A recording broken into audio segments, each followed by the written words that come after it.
Okay, ladies and gentlemen. Well, I thought I was going to record audio on my solo, but that didn't happen. So I'm going to do a voiceover. And this is my voiceover voice. Sounds like Barry White. Anyway, so here we are, Saturday evening. Can't see about my CFI, Brandon. Shout out to Brandon. Just got out of the plane. We did a few touch and goes. He's a great CFI. I highly recommend him. He's $9,000 an hour, but worth every penny. So here we're just redoing the startup, getting the radio set, trying to go over my checklist. Looks pretty awesome.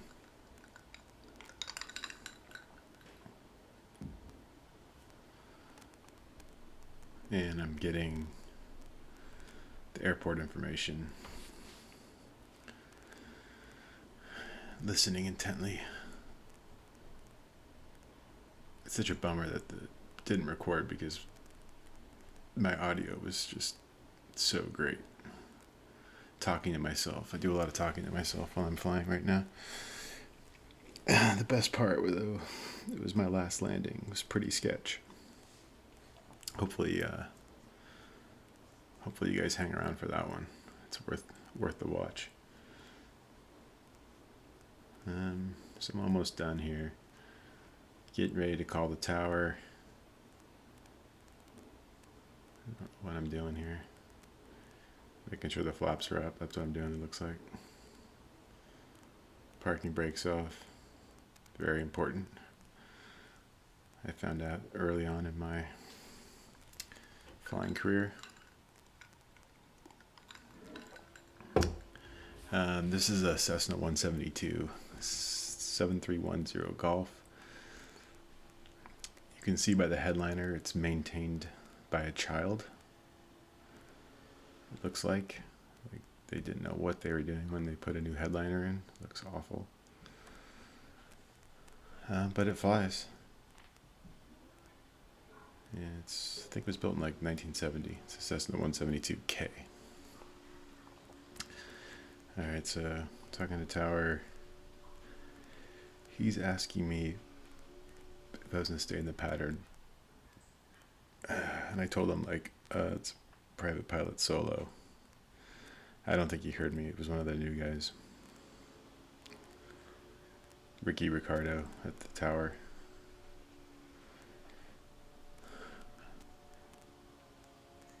And we're talking with the tower.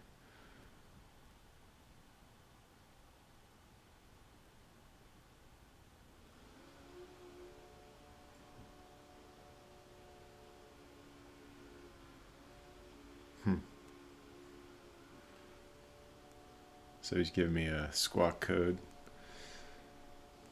and to tell me where to taxi to. So he's going to tell me to take off on 33. So I told him I was going to a student solo, and he's giving me a crosswind takeoff on runway 33, which I thought was pretty funny.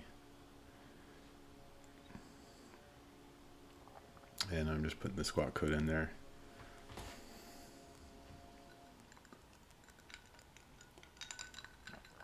All right, here we go, ladies and gentlemen. This is it.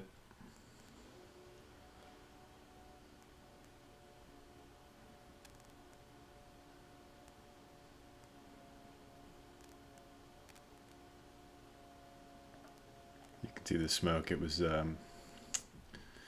6 miles visibility that day. And I think it was like 1,500 foot ceiling or 1,200 foot ceiling, they were saying. So yeah, it was basically the minimum you want to do for a solo, I think.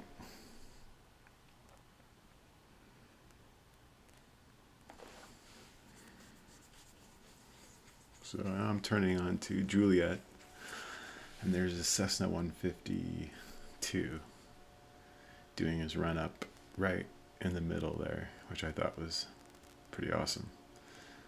But the wind was pretty much blowing directly down the taxiway there, so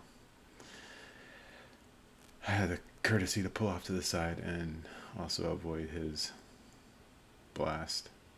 Not that there's a lot from a 152, but you'll see.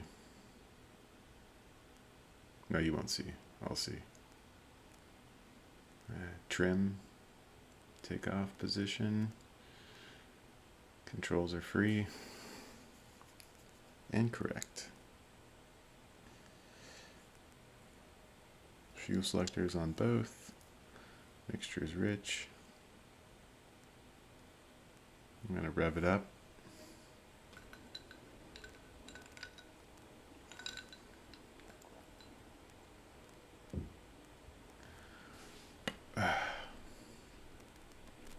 Maybe I should fast forward through this on the video. This is kind of boring.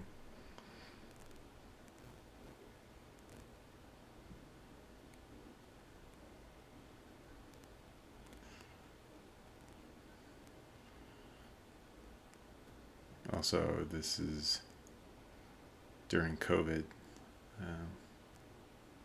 Because I know you were thinking my hair looks pretty awesome. Well, I haven't got a haircut in months. Just want to throw that out there.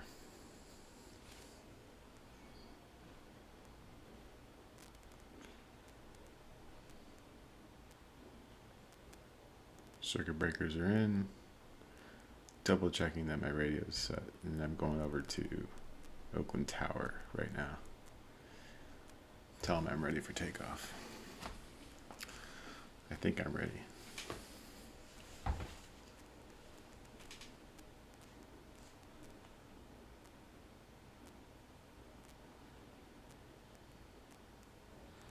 Double check the parking brakes in. Seatbelts. Boom.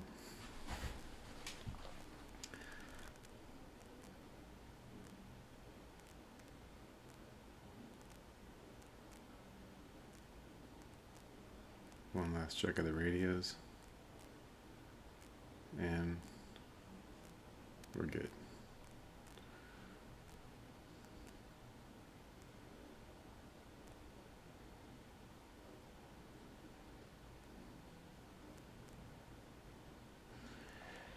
So then they told me to hold short of 3-3. There is I think it's a Cessna coming in to land on 3-3, and the way they land 3-3 in Oakland is you have to fly down the other runway 28 right, and then at the last minute you turn in onto 3-3, which is kind of fun.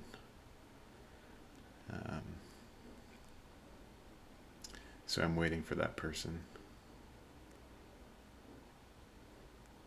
We're gonna wait here for a while. You can really see how smoky it is now. Or maybe it just got worse, I don't know. I'm drinking a beer, by the way, on the rocks.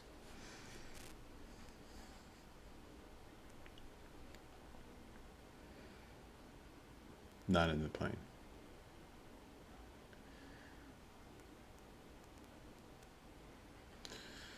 And wait. Hurry up and wait. We're almost 10 minutes in and haven't even got off the ground yet. This is only a 30-minute video. Most of the time is on the ground.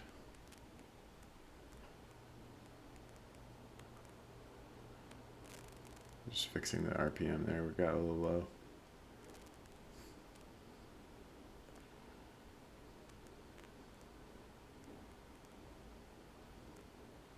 God, that headliner is awful. There they are.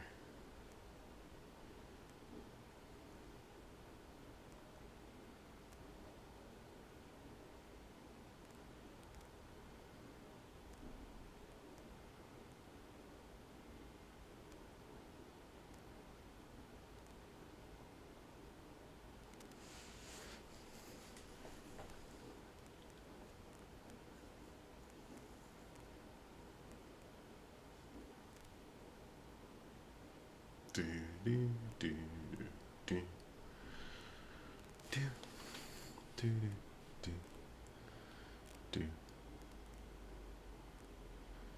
So now I'm just waiting for the plane to get off the runway, taking their sweet time, and then they'll give me the takeoff clearance.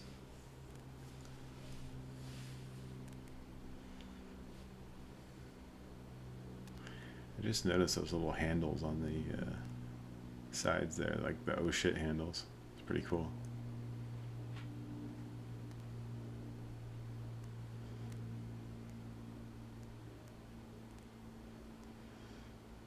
Now I'm like, come on, man, let's do this.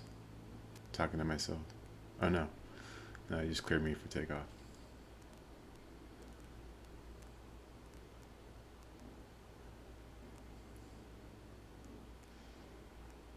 Looking on final now that you can really see final anyway, they come right over you.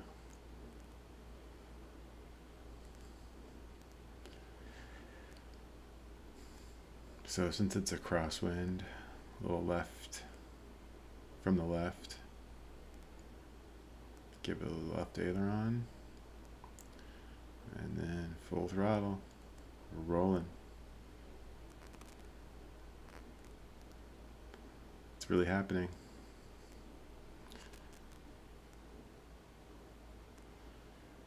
And right here you can see it crab a little bit.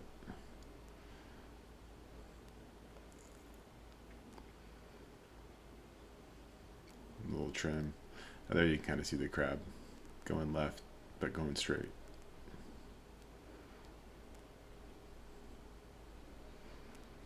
So now I gotta climb up to, I'm just gonna stay in the pattern, so I'm gonna go right into my downwind. Okay, climb up to 700 feet. Looks like I already started my turn.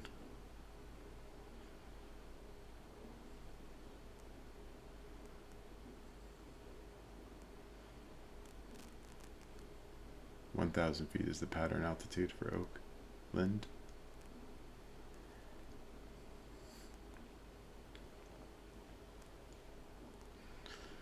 See the Oakland estuary, the end of it.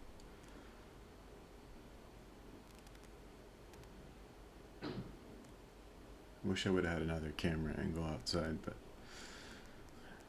you know, this is better than nothing.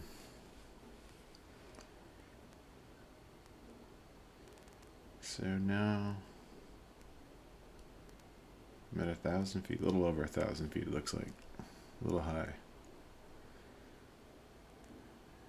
And going over 880 freeway, you can see down there, the Nimitz.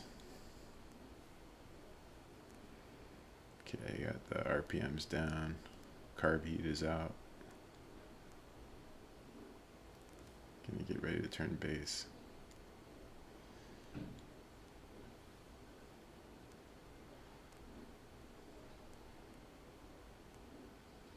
It's going to be awesome.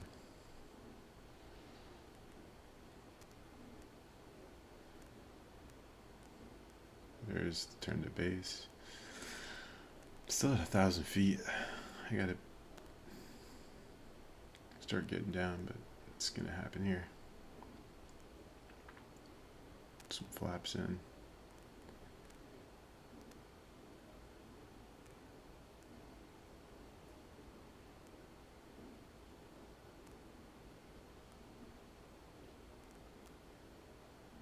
Looks like I'm a little fast too.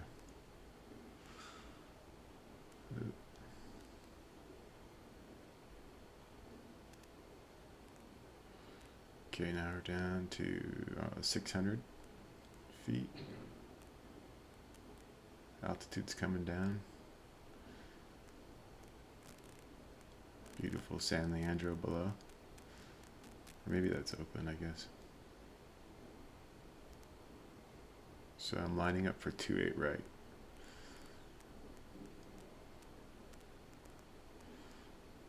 A little high still.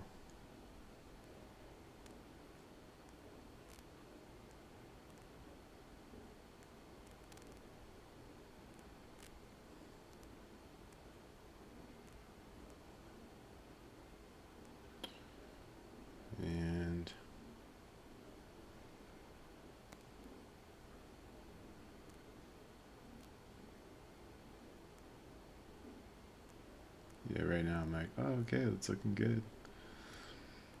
Really gonna do this. I think I'm about 70 miles an hour, it looks like, which is the touchdown speed, so I'm right on there.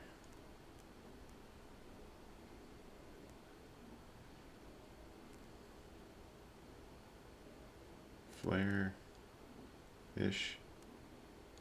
Not too bad for the first one. Putting the flaps up, carb heat goes off. It takes forever for the flaps to go up on this thing. Full throttle. And back off the ground. Right now I'm pretty proud of myself. I think I'm patting myself on the back.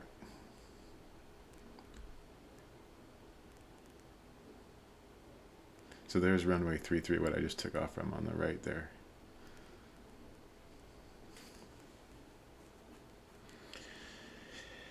And it's up to 500 feet. I gotta make a right before the golf course, or just around the golf course for the noise abatement procedures at Oakland.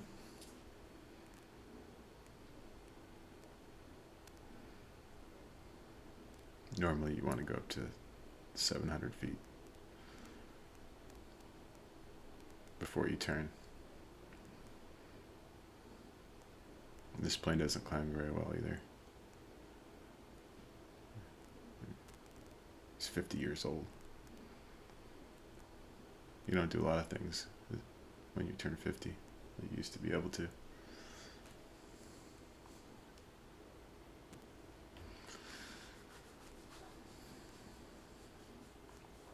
Alright, so I'm getting ready to turn downwind.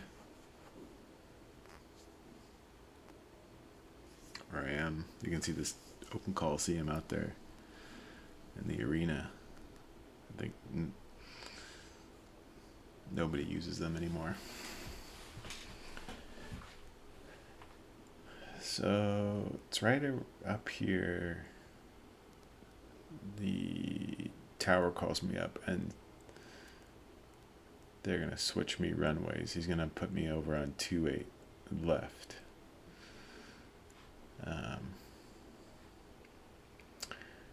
I don't know why. I think there was the airport was doing the runway checks or whatever they do, but I don't think he would have done that normally if he knew I was on my solo.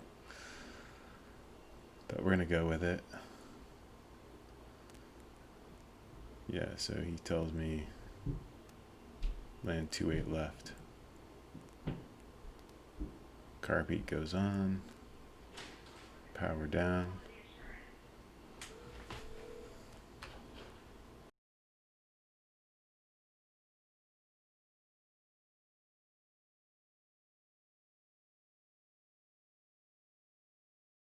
Okay, we're back. Yeah, so now I have a longer base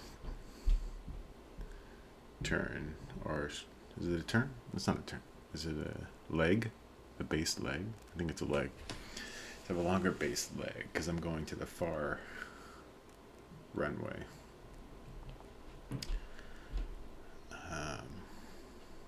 Which I think I've only landed on once before.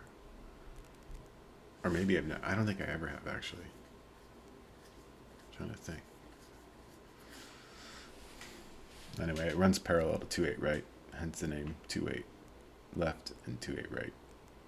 Same heading. So here we go. The golf course. Beautiful driving range below.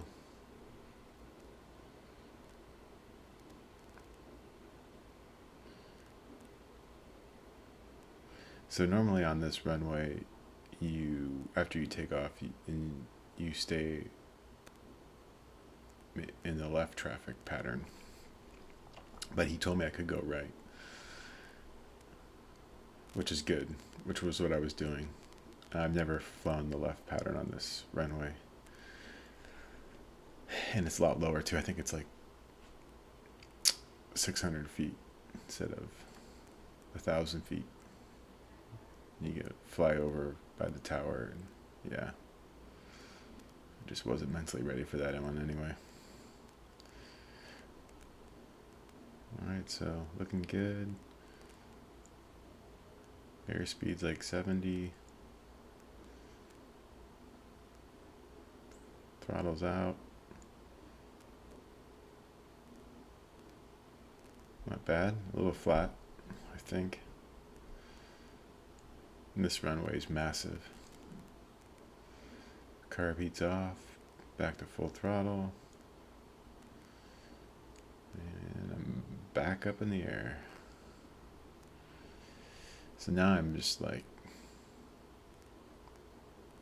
pretty happy with myself. I think I got a little overconfident at this point. Plus, I'm mentally, maybe I'm mentally exhausted, but I'm coming in for this final landing. I'm not sure what I did, but we'll see.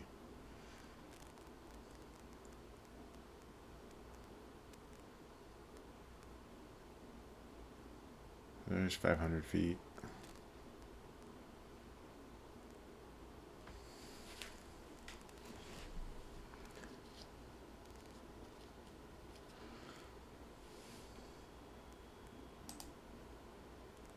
Oh yeah.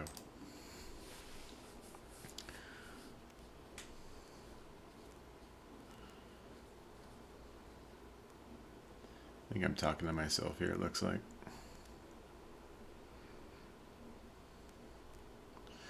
So there we are, 1,000 feet. Power comes back. I got more time now on the crosswind before I have to make my turn to downwind.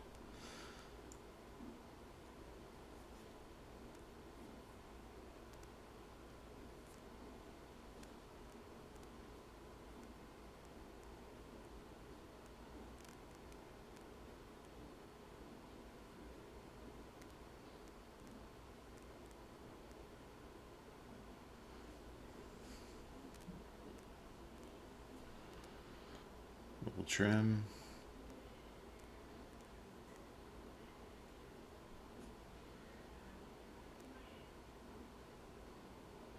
Looking good. Final finale here.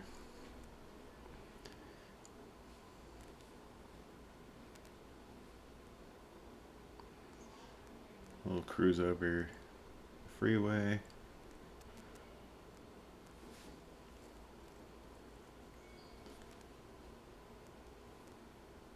Carby goes on. Throttle to 1,700. Looks like I go to like 1,500, 1,600, but who's count?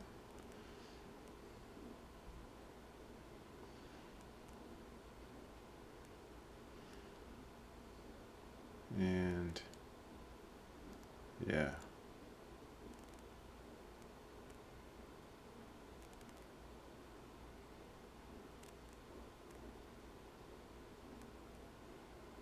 Base turn.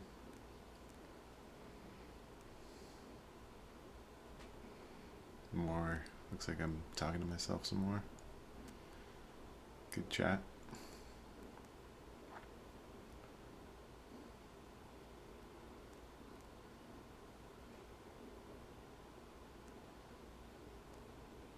Traffic on the freeway.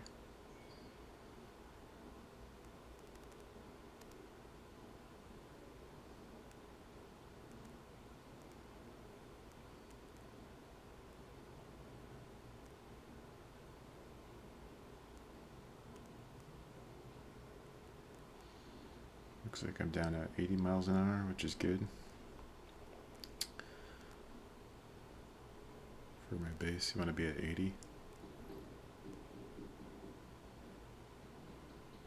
And coming up back to line up on 28 right.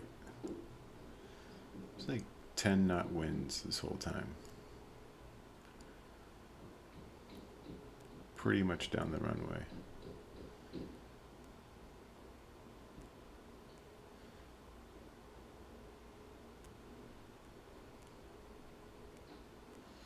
But you can see a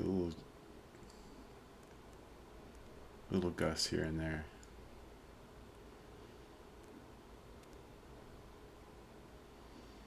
So coming in here, everything looks good. Right, coming in around the glide slope. Maybe slightly low, it looks like. Start to round out. Oh yeah, pretty flat. I think that's my problem. Come in flat, a little sideways. And then I look what I do with the aileron. Like, what am I doing? What was that? I definitely scared the crap out of myself, that's for sure. Like, I'm not. Maybe it was a gust. Let's say it was a gust of wind that I just wasn't ready for. I don't know why I would have went right aileron like that. Anyway, I get like, get me off this runway. Clear. It did it. It survived. Amazing but true. 25 years in the making. I think I started flying when I was 12 years old. 12 to like 14. 14 or 15. Then I stopped. Now 40 years old.